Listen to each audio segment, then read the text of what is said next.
We get to our favorite segment of the evening, much anticipated, trick or treat. So, Yay! the first topic is Evan Ingram. Does Evan Ooh. Ingram get traded by the November 2nd trade deadline? Trick or treat? Treat meaning that it will happen, trick meaning negative, it will not happen. I'm going with we're getting a treat.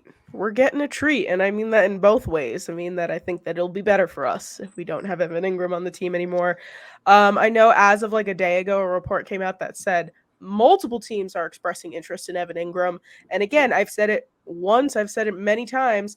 Evan Ingram, I feel like will perform better in a different place. And it'll perform better for us without him there. It'll perform better for him in a different team. And again, trade capital. He's got good stuff. So yeah, definitely treat. I think it will happen and I think that it'll be beneficial for both sides. You Hanky. know, as much as I want to agree with what Sam just said, and I'd like to think that that could happen, I'm not necessarily ruling out that possibility. I unfortunately have to go with the trick on that one. And the reason that I'm going with the trick, as much as I'd like Ingram gone just as much as Sam does, the reason being is because, well, let's face it, Gettleman had an offer. He didn't want to let him go. If he didn't want to trade him before the Cardinals, I'm a little hard pressed to think he's going to trade him now. So, given that he knows that Evan Ingram is going to perform better elsewhere, I think that's a trick. Who's Tom? I don't know who that is, Walt. We don't know him here. The only thing that I want to add is just the fact that I feel like there's going to be the fact that there are so many teams that are offering, and I really feel like there might be something that catches Gettleman's eye in terms of a trade offering, and that it's not like they're not like, hey, give him to us. It's more like, here's what we can give you. Right. And I think that might be a little bit more. But I do hear where you're coming from, Hank. I do. Because the fact that it did do some stupid stuff a few weeks ago. Well, this is Tom 90s style. Speaking of 90s, Ben Cruz, I think you're stuck in the 90s. Commenting Julius Peppers here. I know he fixed it with Jabril, but Ben had a little horror moment right there. I also sadly think this is a trick because Dave Gettleman is our GM and the Giants were already offered something for Evan Ingram. The Cardinals wanted Ingram before Zach Ertz, and Gettleman turned it down and stated Ingram is invaluable to our football team. Plus, with all the wide receivers that are banged up, unfortunately, I don't think the Giants are going to trade Evan Ingram. However, I want it to be a treat. It would be a great treat. I think having Caden Smith as our tight end one would be great, but he's banged up. Kyle Rudolph is coming off that Lisfranc injury with his foot. So I think Evan Ingram is a trick, sadly. I'm going to have to side with Hank on this one. But anything is possible. I know the Vikings, Saints, and a couple other teams are interested as well. No shocker that the Vikings are interested. They're interested in all of our players. Of course. Topic number 2. Daniel Jones. Daniel Jones continues to prove that he is a franchise QB. Sam, trick or treat? Oh my word, a treat. I again, like I said earlier, I wanted to make Daniel Jones our Giant of the Week. He is a quarterback. He is a running back. He is a wide receiver. Next thing we know, he's going to be blocking. Next thing we know, we're going to be returning it for a touchdown on a punt. He could do everything. And we've been talking about this all year. We have been talking about how Daniel Jones is not the problem. Daniel Jones has so much potential. He is not this all-star, amazing, incredible, outstanding quarterback, but he is doing everything he needs to do. He is doing his job. He is doing more than his job. He's catching balls. He's taking balls on the run, which gives me a little bit of a heart attack sometimes because I'm like, oh my God, I don't want him to get hurt. But I think that he is just improving each and every week. And he's been proving it to us even under, some poor coaching decisions, some poor play calling, still doing well. And with a lack of receivers and injuries, still doing well. So I am very much saying treat for Daniel Jones.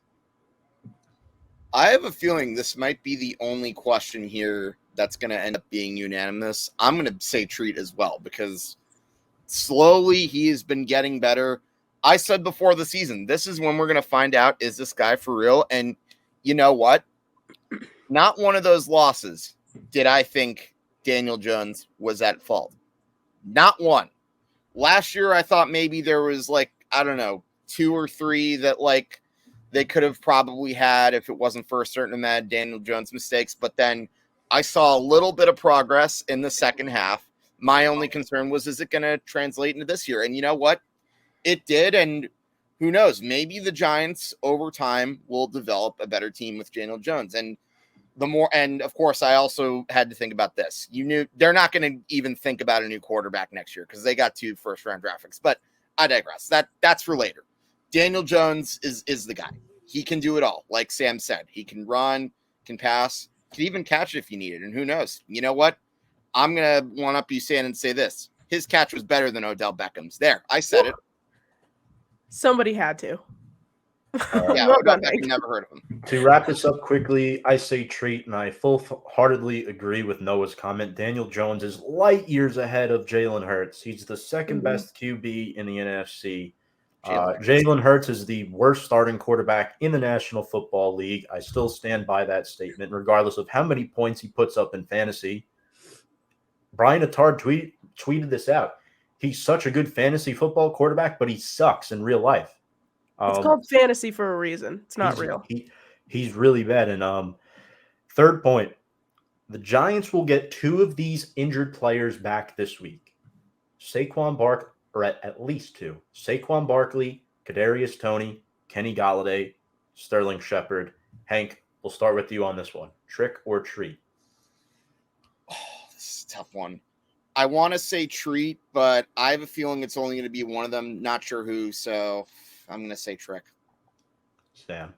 I agree. I think it's going to be a trick as well. I feel like maybe Shep might come back, but I don't see the other 3. I agree. It's a trick. Clean sweep. Shep will play. Barkley, Toney, and Golladay I do not think will play, although Ryan Dunleavy said something how Barkley will be practicing tomorrow.